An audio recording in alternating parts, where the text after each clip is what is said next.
ಧರ್ಮವು ಜಗತ್ತಿನ ಅತ್ಯಂತ ಪ್ರಾಚೀನ ಮತ್ತು ಶ್ರೇಷ್ಠ ಧರ್ಮಗಳಲ್ಲಿ ಒಂದಾಗಿದೆ. ಮಾನವ ಇತಿಹಾಸದ ಪುಟಗಳನ್ನು ತಿರುಗಿಸಿದಾಗ ಇಂದಿನ ಅನೇಕ ಧರ್ಮಗಳು ನಿರ್ದಿಷ್ಟ ಕಾಲದಲ್ಲಿ ನಿರ್ದಿಷ್ಟ ವ್ಯಕ್ತಿಯು ಸ್ಥಾಪಿಸಿದ ಧರ್ಮಗಳಾಗಿರುವುದನ್ನು ನಾವು ನೋಡಬಹುದು. ಆದರೆ ಹಿಂದೂ ಧರ್ಮದ ವಿಷಯದಲ್ಲಿ ಈ ನಿಲುವು ಸಂಪೂರ್ಣವಾಗಿ ವಿಭಿನ್ನವಾಗಿದೆ. ಹಿಂದೂ ಧರ್ಮವನ್ನು ಯಾರೊಬ್ಬ ವ್ಯಕ್ತಿಯು ಸ್ಥಾಪಿಸಿದವರಲ್ಲ. ಅದು ಅನೇಕ ಸಾವಿರ ವರ್ಷಗಳ ಹಿಂದೆ ಭಾರತೀಯ ಉಪಖಂಡದಲ್ಲಿ ನಿಧಾನವಾಗಿ ಬೆಳೆಯುತ್ತಾ ಬಂದ ಜೀವಮಾರ್ಗ, ತತ್ವಚಿಂತನೆ, ನೈತಿಕತೆ ಮತ್ತು ಸಂಸ್ಕೃತಿಯ ಫಲವಾಗಿದೆ.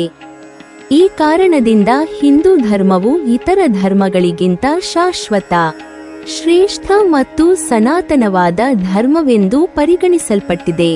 ಹಿಂದೂ ಧರ್ಮದ ಮೂಲವನ್ನು ನಾವು ವೇದಗಳಲ್ಲಿ ಕಾಣಬಹುದು. ವೇದಗಳು ಮಾನವ ಬುದ್ಧಿಯಿಂದ ಬರೆಯಲ್ಪಟ್ಟ ಗ್ರಂಥಗಳಲ್ಲ, ಅವು ಅಪೌರುಷೇಯ ಎಂದು ಕರೆಯಲ್ಪಟ್ಟಿವೆ, ಅಂದರೆ ಮನುಷ್ಯರಿಂದ ಸೃಷ್ಟಿಯಾಗದ ಗ್ರಂಥಗಳು. ಪ್ರಾಚೀನ ಋಷಿಗಳು ಮತ್ತು ಮುನಿಗಳು ತಮ್ಮ ತಪಸ್ಸು, ಧ್ಯಾನ ಮತ್ತು ಆತ್ಮಾನುಭವದ ಮೂಲಕ ಪರಮಾತ್ಮನ ಸತ್ಯವನ್ನು ಅರಿತು ಅದನ್ನು ವೇದ ಶ್ಲೋಕಗಳ ರೂಪದಲ್ಲಿ ಪ್ರಕಟಿಸಿದರು. ವೇದಗಳು 4: ಋಗ್ವೇದ, ಯಜುರ್ವೇದ, ಸಾಮವೇದ ಮತ್ತು ಅಥರ್ವವೇದ. ಈ ವೇದಗಳಲ್ಲಿ ದೇವತೆಗಳ ಆರಾಧನೆ, ಯಜ್ಞ, ಸತ್ಯ, ಧರ್ಮ, ಅಹಿಂಸೆ, ಕರ್ಮ ಮತ್ತು ಮೋಕ್ಷ ಎಂಬ ಶಾಶ್ವತ ಮೌಲ್ಯಗಳನ್ನು ವಿವರಿಸಲಾಗಿದೆ. ವೇದಗಳು, ಬ್ರಾಹ್ಮಣಗಳು, ಆರಣ್ಯಕಗಳು ಮತ್ತು ಉಪನಿಷತ್ತುಗಳು ಸೇರಿ ಹಿಂದೂ ಧರ್ಮದ ತತ್ವಾಧಾರವನ್ನು ನಿರ್ಮಿಸುತ್ತವೆ. ಇವುಗಳಲ್ಲಿ ಪ್ರಕೃತಿಯ ಗೌರವ, ಜೀವಿಯ ಮೇಲಿನ ಕರುಣೆ, ಸತ್ಯನಿಷ್ಠೆ ಮತ್ತು ಪರಮಾತ್ಮನ ಅನುಭವವು ಕೇಂದ್ರ ಸ್ಥಾನ ಪಡೆದಿವೆ. ಆರ್ಯರು ಹಿಂದೂ ಧರ್ಮದ ಮೊದಲ ಅನುಯಾಯಿಗಳೆಂದು ಪರಿಗಣಿಸಲಾಗುತ್ತದೆ. ಅವರು ಪ್ರಾರಂಭದಲ್ಲಿ ಪಂಜಾಬಿನ ಸಿಂಧೂ ನದಿಯ ತೀರ ಪ್ರದೇಶಗಳಲ್ಲಿ ವಾಸಿಸುತ್ತಿದ್ದರು.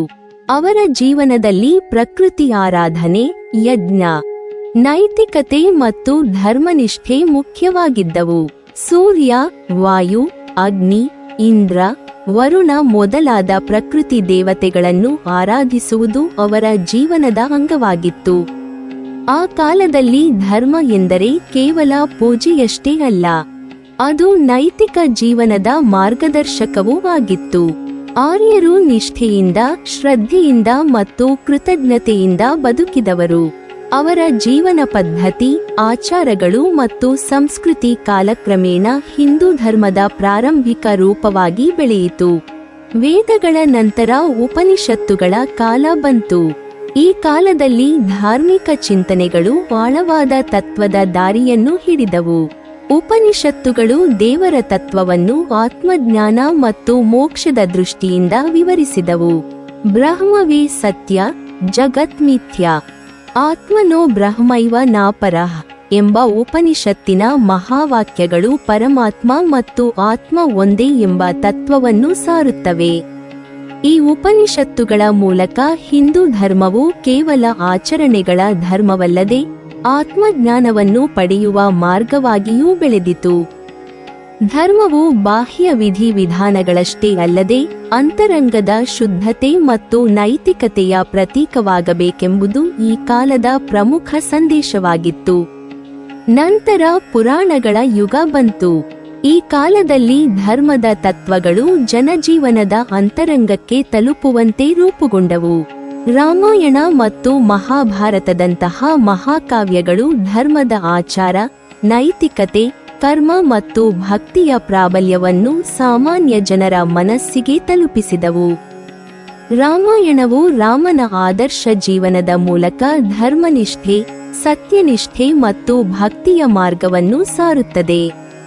ಮಹಾಭಾರತವು ಮಾನವನ ಕರ್ತವ್ಯ, ನೈತಿಕತೆ ಮತ್ತು ಧರ್ಮದ ಗಹನ ಅರ್ಥವನ್ನು ವಿವರಿಸುತ್ತದೆ.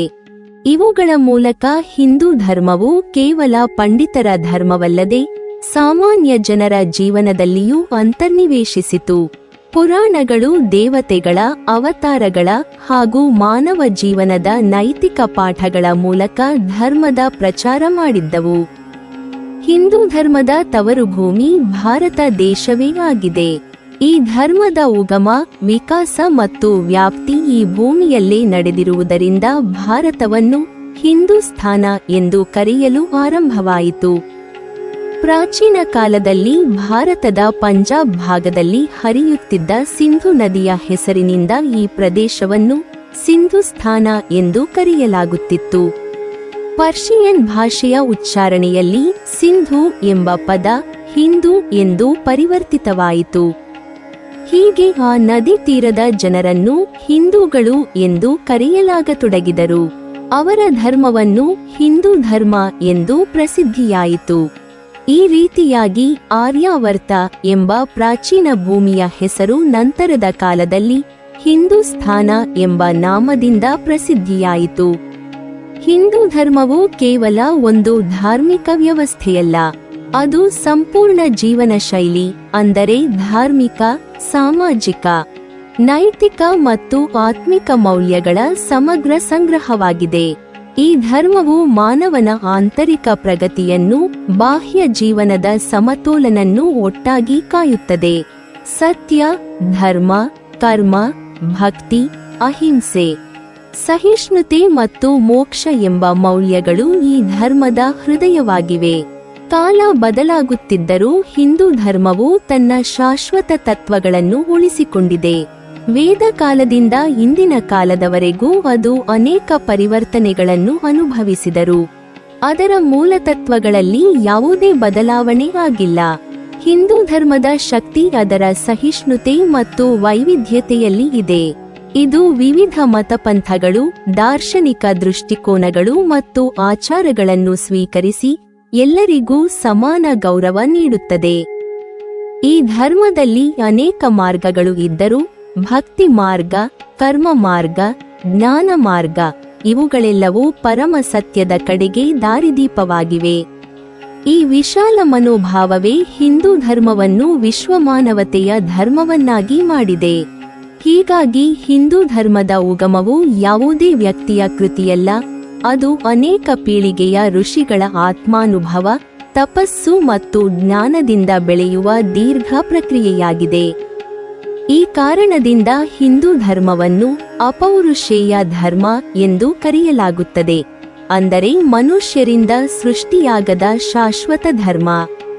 ಇದೇ ಕಾರಣಕ್ಕೆ ಅದನ್ನು ಸನಾತನ ಧರ್ಮ ಎಂದು ಗೌರವದಿಂದ ಕರೆಯಲಾಗುತ್ತದೆ. ಈ ಧರ್ಮವು ಮಾನವ ಜೀವನದ ನಿತ್ಯ ಸತ್ಯಗಳನ್ನು ಸಾರುತ್ತದೆ ಮತ್ತು ಶಾಂತಿ, ಸಹಿಷ್ಣುತೆ, ಪ್ರೀತಿ ಮತ್ತು ವಿಶ್ವಬಂಧುತ್ವದ ಸಂದೇಶವನ್ನು ನೀಡುತ್ತದೆ. ಹಿಂದೂ ಧರ್ಮದ ಉಗಮದಿಂದಲೇ ಅದು ಮಾನವ ಜೀವನದ ನೈತಿಕ ಬೆಳವಣಿಗೆಯ ಜೊತೆಗೆ ಆತ್ಮ ಸಾಕ್ಷಾತ್ಕಾರದ ದಾರಿಯನ್ನು ತೋರಿಸಿದೆ. ಆದ್ದರಿಂದ ಹಿಂದೂ ಧರ್ಮವು ಕೇವಲ ಧರ್ಮವಲ್ಲ, ಅದು ಜೀವನದ ಒಂದು ದರ್ಶನ, ಮಾನವತೆಯ ಪರಮ ತತ್ವವನ್ನು ಬೋಧಿಸುವ ಶಾಶ್ವತ ಸತ್ಯವಾಗಿದೆ. ನೀವಿನ್ನೂ ನಮ್ಮ ಚಾನೆಲ್ ಅನ್ನು ಸಬ್ಸ್ಕ್ರೈಬ್ ಮಾಡಿಲ್ವಾ? ಹಾಗಾದರೆ ಈ ಕೂಡಲೇ ನಮ್ಮ ಇತಿಹಾಸ ದರ್ಶನ ಚಾನೆಲ್ ಅನ್ನು ಸಬ್ಸ್ಕ್ರೈಬ್ ಮಾಡಿ ಮತ್ತು ಪಕ್ಕದಲ್ಲಿರುವ ಬೆಲ್ ಐಕಾನ್ ಅನ್ನು ಪ್ರೆಸ್ ಮಾಡಿದರೆ ನಮ್ಮ ಹೊಸ ವಿಡಿಯೋಗಳನ್ನು ನೋಡಬಹುದು.